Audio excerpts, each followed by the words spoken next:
PCT Infinity PCT Infinity. श्रोते हो, आपण ऐकत आहात PCT इन्फिनिटी 90.4 FM. आता वेळ झाली आहे आपल्या मालिकेची, जिचं नाव आहे सोनेरी नामा. आज या मालिकेचा आहे भाग 9. श्रोते हो, या भागात आज आपण जाणून घेणार आहोत ते म्हणजे व्यवसायाचं भवितव्य. फक्त सोन्याच्याच व्यवसायाचं असं नाही, तर सोन्याच्या व्यवसायावर इतर अनेक गोष्टी, अनेक व्यवसाय अवलंबून असतात. तर त्यांचं नेमकं भवितव्य कसं असतं, काय असतं, याबद्दलच आपण सविस्तरपणे जाणून घेणार आहोत jewellery business consultant Smita Deshpande यांच्याकडून. आणि यांच्याशी संवाद साधलाय RJ विद्याने. ऐकूयात मालिका सोनेरी नामा.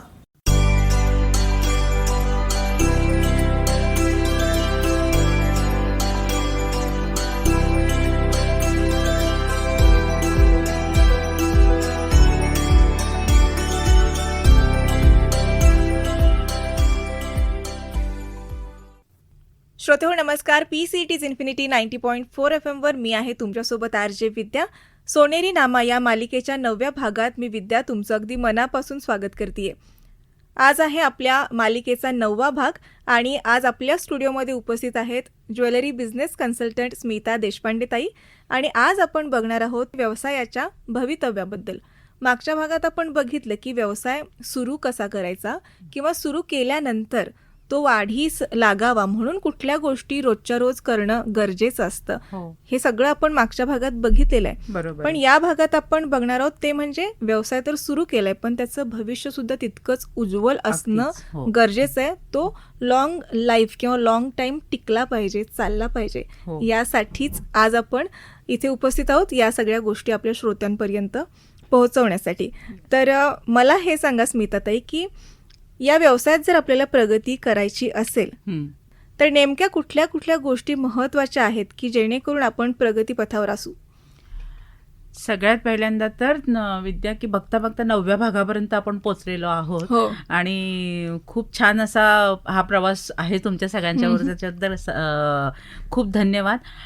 मी आता तुम्ही विचारलेल्या प्रश्नाच्या उत्तराकडे येते की आज मी गेल्या 20-22 वर्षाच्या माझ्या या क्षेत्रातल्या अनुभवाने मी असं सांगते की जसं अन्न, वस्त्र, निवारा ह्या आपल्या बेसिक गरजा आहेत, तसंच आता ज्वेलरी सुद्धा तेवढीच गरजेची झालेली आहे. बरोबर. का? कारण की सेलिब्रेशन हा आपल्या आयुष्याचा एक पार्ट झालेला आहे आणि तो केव्हापासून झालेला आहे, ते कोविड नंतर या गोष्टीची आपल्याला खूप जाणीव झालेली आहे. कोविडने आपल्याला खूप काही चांगल्याही गोष्टी शिकवल्यात, खूप काही वाईटही गोष्टी. तर चांगल्या गोष्टींमध्ये आयुष्य किती क्षणभंगूर आहे, आयुष्याचा एकटेपणा काय आहे हे लक्षात आल्यावर माणसं नाती जपायला शिकलेली आहे. आलेली समोरची प्रत्येक मुवमेंट, प्रत्येक क्षण सेलिब्रेट करायला शिकलेला आहे. आणि सेलिब्रेशनचा भाग, दागिना हा एक सेलिब्रेशनचा भागच आहे. म्हणजे हल्ली मी बघती आहे की ग्राहकांना तुमचा Father's Day, Mother's Day, Friendship Day, Valentine's Day, Daughter's Day, Brother's Day, Men's Day, Women's Day, 31 डिसेंबर, 15 ऑगस्ट, 26 जानेवारी, 1 मे,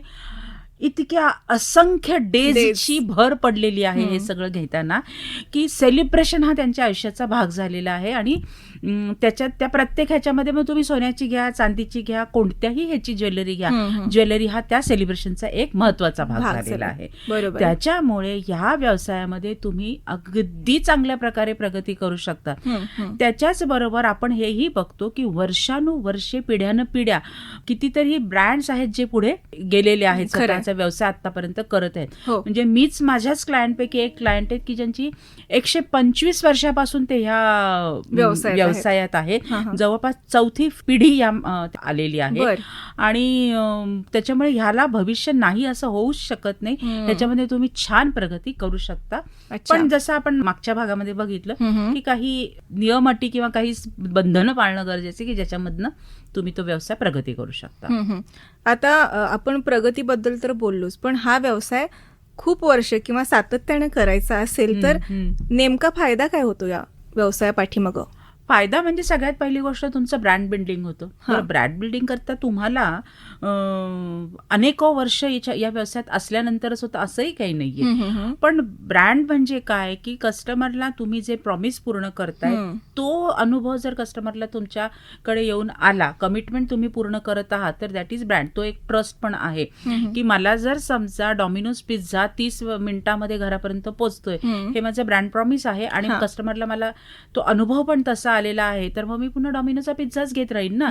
की जो 30 मिनिट्समध्ये म्हणजे मी घरी आले, कामावरनं आले, घरी आले, मी माझे कपडे वगैरे सगळे म्हणजे ऑर्डर केलं आणि मी माझी फ्रेशन अप सगळं होईतोपर्यंत माझ्या दारामध्ये पिझ्झा तयार, म्हणजे माझी देवाची तयारी झाली, कम्प्लीट झाली. हे 30 मिनिट्सचे त्यांचं जे काही त्यांनी कमिटमेंट केलेली ती पूर्ण केलेली आहे, म्हणून मला मग तुम्ही अशी कमिटमेंट जी करताय, ही कमिटमेंट तुम्ही कस्टमरला त्याच्यामध्ये सातत्य जर ठेवलं तर येस तो फायदा होतो. अनेक ज्वेलरी ब्रँड आपण बघतो की जे एवढ्या वर्ष म्हणजे जसं PNG आहे, तनिष्क आहे, वामनहरी पेठे आहेत, काही लोकल ब्रँड्स पण आहेत पुण्यामधले आहे किंवा त्या गावातले असतात की जे वर्षानुवर्षापासून 4-4, 5-5 पिढ्यांपासून त्याच्यामध्ये असतात. बरोबर. कारण त्यांनी काही ना काहीतरी त्या ह्याच्यामध्ये दिलेलं आहे त्या व्यवसायामध्ये, आणि ग्राहकांना त्याच्यामुळे समाधान झालेलं आहे आणि म्हणूनच त्या व्यवसाय वाढलेला आहे. तुमचं एक ब्रँड बिल्डिंग होतं, तुमचं नाव होतं आणि कस्टमरची रिलेशनशिप पण तुमची खूप मोठी तयार होते. अशा अनेक शाखा तुम्ही काढू शकतात. बरोबर. या सगळ्यामुळे तुमचे फायदे होऊ शकतात. हो, बरोबर. आणि फक्त आता व्यवसाय सुरू केल्यानंतर एक मालक असतो, त्या दुकानाचा एक मालक असतो, पण त्याच्यासोबतच त्या शोरूममध्ये काम करणारे इतरही कामगार असतात. तर ज्यावेळी फायदा होत असतो या व्यवसायाचा, तर तो फक्त मालकापुरताच असतो की तिथे काम करणाऱ्या अनेक लोकांना सुद्धा याचा फायदा होत असतो? मी तर म्हणेल की खूप जणांना फायदा होतो. की एक मी ज्वेलरीचा व्यवसाय चालवते आहे, तर माझा फक्त तोच एक व्यवसाय दिसतोय, पण त्याच्या मागणं बॅकिंगमध्ये बरेच काही ज्वेलरी असतात. एक सगळ्यात पहिल्यांदा काम करणारे सगळे कर्मचारी असतात ते. दुसरं त्याच्यामध्ये समजा पॅकेजिंग मटेरियल तयार करणारा आहे, त्याचे जे स्टॅच्यूज असतात ते, म्हणजे अशा छोट्या छोट्या गोष्टी करणाऱ्या आहेत की AC वाला, इलेक्ट्रिशियनला व्यवसाय मिळतो आहे. त्याच्यानंतर तुमच्याकडे जनरेटर आहे, तर जनरेटर चालताना तुम्हाला त्या जनरेटर विक्री होती, त्याचा मेंटेनन्स, त्याचा एक व्यवसाय होतोय. त्याच्यामध्ये लागणारं डिझेल आहे, त्याचा एक व्यवसाय होतो आहे. त्याच्यानंतर इव्हेंट, आता मी जसं म्हटलं की सेलिब्रेशन करतायत, तर त्याच्यामध्ये तुम्हाला इव्हेंट मॅनेजमेंटवाले सुद्धा तुम्हाला त्यांनाही एक व्यवसाय मिळतो आहे. सोशल मीडिया मार्केटिंग करणाऱ्यांना पण त्याच्यामध्ये व्यवसाय मिळतो आहे. तसेच त्याच्याबरोबर अनेक म्हणजे कारागीर सुद्धा त्याच्यामध्ये त्यांना एक व्यवसाय मिळतो, म्हणजे दागिने तयार करून देतात. सो दिसायला तो एक व्यवसाय असेल, त्याच्या पॅकिंगमध्ये अनेक व्यवसाय त्याच्यामुळे वाढीच लागत असतात. म्हणजे अशी पॅकेजिंग वाले सुद्धा ते सुद्धा आपल्यापर्यंत येतात आणि मग त्यांनी सुद्धा त्यांच्या व्यवसायामध्ये जेवढी क्रिएटिव्हिटी आणि चांगलं ठेवेल तितकं त्यांची ग्रोथ होते आणि समोरच्या व्यक्ती पण होते. म्हणजे राऊंडिंग मध्ये म्हणजे अनेक कन्सर्न व्यवसाय असतात की ज्याच्यामुळे ते व्यवसाय वाढतो प्रत्येकाचा. म्हणजे फक्त ज्वेलरीचं दुकान, शॉप चालवणाऱ्याचाच हे नाही, तर संलग्नमध्ये अशाही अनेक व्यवसाय त्याच्यामध्ये ग्रो होत असतात. बरोबर. म्हणजे फक्त सोनं बनवणं आणि विकणं एवढंच नाही, तर त्या पाठीमागं ज्या ज्या लोकांचे हात असतात त्या प्रत्येकालाच त्याचा फायदा होतो. एम्प्लॉयमेंट त्याच्यामध्ये मिळते सगळ्या बऱ्याच जणांना. असं त्याच्यामुळे खूप म्हणजे आता हल्ली कसं झालेलं आहे की हॉस्पिटॅलिटी मॅनेजमेंट म्हणजे फॅसिलिटी मॅनेजमेंटचे सुद्धा व्यवसाय सुरू झालेले आहेत. तर मग तुमच्या शोरूम आहेत किंवा 3-3, 4-4 मजली शोरूम असतात, मग ते क्लिनिंगसाठी स्टाफ त्यांच्याकडनं, म्हणजे हाही व्यवसायाला तिथून तुम्हाला मिळतो. मग आता त्याच्यामध्ये कन्सर्न किंवा तुमच्याकडे मग ते वर्षानुवर्ष तुमच्याकडे ते फिनेल्स तुमच्या म्हणा किंवा क्लिनिंगच्या वस्तू, किरकोळ किरकोळ किरकोळ अगदी तुम्ही डेप्थ मध्ये जायचं म्हटलं की अगदी तुमच्या पॅन्ट्रीमध्ये चहा साखरेचा व्यवसाय सुद्धा लागतो, तर त्याच्या सुद्धा व्यवसायाला तुमच्या व्यवसायामुळे फायदा मिळतो. बरोबर. सो ह्या व्यवसायांमुळे फक्त एका ज्वेलरी व्यवसायाच्या शोरूमच्या मालकाचाच फायदा न होता संलग्न असणाऱ्या अशा अनेक व्यावसायिकांचा सुद्धा त्याच्यामध्ये फायदा असतो. आता हे तर झालंच, पण तिथं नोकरी करणारे जे काही लोक असतात या व्यवसायामध्ये, इव्हन सेल्समध्ये किंवा आपण गेल्यानंतर आपल्याला जे कोणी दागिने दाखवतात, त्यानंतर याच्यावरती गार्ड सुद्धा असतात, तर या नोकरी करणाऱ्या लोकांना पण याचा फायदा कसा होतो? खूप चांगला फायदा होता. तर हे आता तसं व्यक्ती परत्वे असतं, पण जर समजा मला ज्वेलरी, मी म्हटलं ना मगाशी की अन्न वस्त्र निवारासारखं ज्वेलरी हे आहे, जर समजा आत्ताच्या तरुण पिढीने जर नोकरीचं करिअर किंवा सगळं स्वतःचं करिअर जर ह्या ठीक आहे व्यवसाय नाही टाकतायत, पण नोकरीचं करिअर जर ज्वेलरीमध्ये घेतलं तर खूप ब्राईट फ्युचर आहे खरं पाहायला गेलं तर.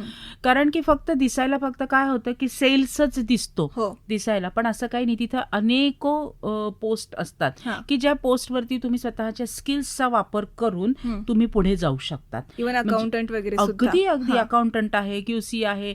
अरे हे एवढंच नाहीये मॅम, त्याच्यामध्ये हल्ली प्रत्येक ज्वेलर्सकडे व्हिज्युअल मर्चंटायझरचा एक पोस्ट असते. व्हिज्युअल मर्चंटायझर म्हणजे तुमचा डिस्प्ले किती आकर्षक असावा ह्याच्यावरती. आता तुम्ही आपण ज्वेलरी सोडा, आता तुम्ही कपड्याच्या ह्याच्यामध्ये तुम्ही बघा 26 जानेवारी 15 ऑगस्ट नवरात्री यावेळेस ते सगळं 26 जानेवारी 15 ऑगस्टला ते पांढरे तो डिस्प्ले तयार केलेला असतो. त्याच्यानंतर मग तुमचे नवरात्रामध्ये 9 रंग असतात, तर ते 9 रंगाचे डिस्प्ले कपडा दुकानामध्ये असतात. बरं, डीमार्ट बिग बाजारमध्ये तुम्ही जा, तिथले पण डिस्प्ले एवढे आकर्षक असतात की तुम्ही 1000 रुपयाची खरेदी करायचं म्हटलं तर तिथे तुम्ही 2000 ची खरेदी कशी करून येतात तुम्हाला कळतच नाही. हा सगळा त्या डिस्प्लेचा कमाल असतो. सो अशा ज्वेलरी व्यावसायिकांकडे हल्ली व्हिज्युअल मर्चंटायझरची पण पोस्ट असते की त्यांचं त्या पूर्ण ज्वेलरी रोजचा डिस्प्ले कसा आकर्षक असेल आणि नुसतं त्याच्यामध्ये ते बघूनच कस्टमरला घ्यावंसं वाटेल याच्यावरती ते लोक काम करत असतात. त्याच्यामध्येही तुमचं करिअर आहे. ज्वेलरी डिझायनिंग मध्ये पण करिअर आहे. काही वेळेस काय असतं की कस्टमरच्या डोक्यामध्ये एक चाललेलं असतं आणि त्यांना तसंच हवं असतं. माझ्या ओळखीच्या कोल्हापूरमध्ये एक व्यावसायिक आहेत की ज्या फक्त डायमंड ज्वेलरी तयार करतात आणि त्या काय करतात की त्यांची भिशी आहे किंवा मला एकदम डायमंडचं घ्यायचं, तर त्यांच्याकडे तुम्ही वर्षभर पैसे भरायचे, वर्षभर पैसे मग तुमचं दागिना तयार करायचं. तुमच्या डोक्यामध्ये जर एखादं डिझाईन आहे तर त्या ड्रॉ करून घेतात, तुम्हाला दाखवतात, तुमचं त्याच्यावरती अप्रुव्हल घेतात, त्याच्यानंतर त्यांच्या कारागिराकडनं तो दागिना ते तयार करून तुम्हाला देतात. हे तर किती छान. एक्झॅक्टली. मग हे सुद्धा आणि हे फ्युचर आहे, पुढचं फ्युचर आहे हे. त्याच्यामुळे तुम्ही ज्वेलरी डिझायनिंग मध्ये सुद्धा तुम्ही तुमची हे करू शकता. तुमच्या ज्वेलरी मेकिंग मध्ये सुद्धा तुमचं खूप मोठं करिअर करू शकतात. आपण बघतो मुंबईमध्ये अनेक मोठ्या मोठ्या कंपनीज अशा आहेत की जिथे डायमंडचं ग्रेडिंग म्हणजे खाणीतनं निघाल्यानंतर त्या डायमंडला हिऱ्याला पैलू पाडणे, त्याला वेगवेगळे आकार देणे, ह्याच्यासाठी सुद्धा मोठमोठ्या कंपनीज आहेत.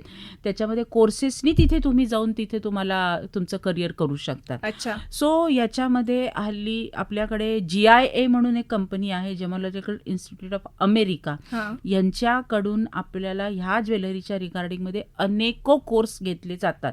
काही डिप्लोमाज आहेत, काही डिग्री कोर्सेस पण आहेत. सो ह्या गोष्टींनी तुम्ही तुमचं करिअर त्याच्यामध्ये तुम्ही करू शकता. प्रेशियस स्टोन्स जे असतात की तुम्ही आता पुष्कराज वापरायचा काय, याच्यासाठी सुद्धा कोर्सेस आहेत. तो सुद्धा एक व्यवसायाचा हल्ली लोकांचं त्याच्याकडे पण खूप आहे.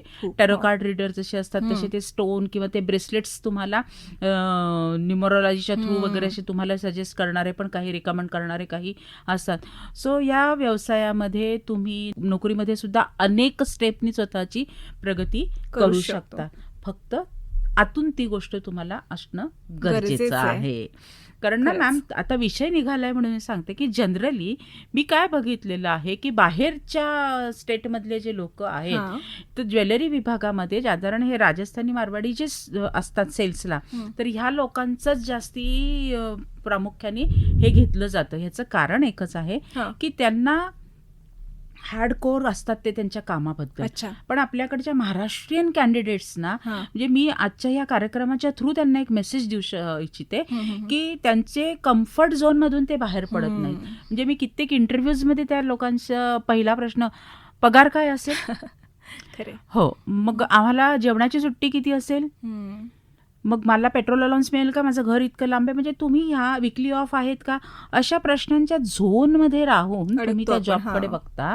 पण खरं पाहता तुम्ही त्या झोनला थोडंसं क्रॉस केलं आणि तुम्ही आलं, तुम्ही नोकरी करायला लागता म्हणजे तुमच्या घराची कंपाऊंड वॉल ओलांडताय ना. तसंच त्या नोकरीमध्ये असणाऱ्या ह्या काही अडचणी आहेत, ह्याला तुम्ही स्वतःला ओव्हरकम करून जर पुढे गेलात तर स्काय इज द लिमिट. खरं, इतकं तुमची प्रगती आहे. खरंच खूप सुंदर सांगितलं तुम्ही. आणि एकच आता एपिसोड संपताना मला सांगावंसं वाटते की स्वतःचा व्यवसाय सुरू करायचा आहे तर स्वतःच्या फायद्याबरोबर इतरांचा फायदा सुद्धा बघणं खूप गरजेचं आहे. म्हणजे माझ्या एका व्यवसायापाठीमागं अनेक लोकांचे हात लागलेले असतात. बरोबर. तर माझा व्यवसाय मला उत्तम करणं ही माझी जबाबदारी आहे, जेणेकरून दुसऱ्यांना सुद्धा त्याचा काही त्रास होणार नाही.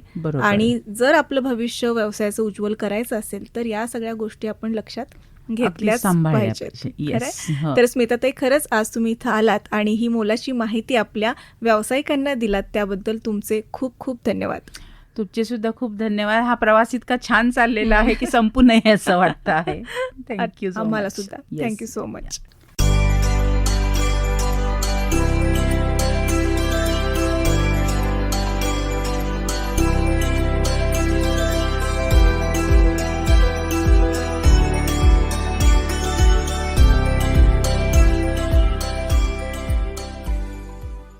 श्रोते हो, सोनेरी नामा ही मालिका आत्ताच आपण ऐकलीत PCET's इन्फिनिटी 90.4 FM वर. सोन्याच्या व्यवसायासोबतच सोन्याच्या व्यवसायावर अवलंबून असणारे अनेक व्यवसाय असतात. त्याचं स्वरूप नेमकं काय असतं याबद्दलच आज आपण जाणून घेतलं jewellery business consultant Smita Deshpande यांच्याकडून, आणि यांच्याशी संवाद साधला होता RJ विद्याने. श्रोते हो, यासारखेच नवनवीन कार्यक्रम ऐकण्यासाठी जरूर ट्यून करा PCET's इन्फिनिटी 90.4 FM. त्याचबरोबर या कार्यक्रमाबद्दलच्या तुमच्या ज्या प्रतिक्रिया आहेत त्या नोंदवायच्या असतील तर आपलं इन्फिनिटीचं जे ॲप आहे त्या ॲपवरती चॅटरूम नावाचा जो ऑप्शन आहे त्या ऑप्शनमध्ये जाऊन तुमच्या प्रतिक्रिया किंवा तुमचे काही प्रश्न असतील तर नक्कीच आमच्यापर्यंत पोहोचवू शकता आणि तुमच्या शंकांचं निरसन करू शकता. तेव्हा ऐकत रहा फक्त PCET's infinity 90.4 FM, reflecting you.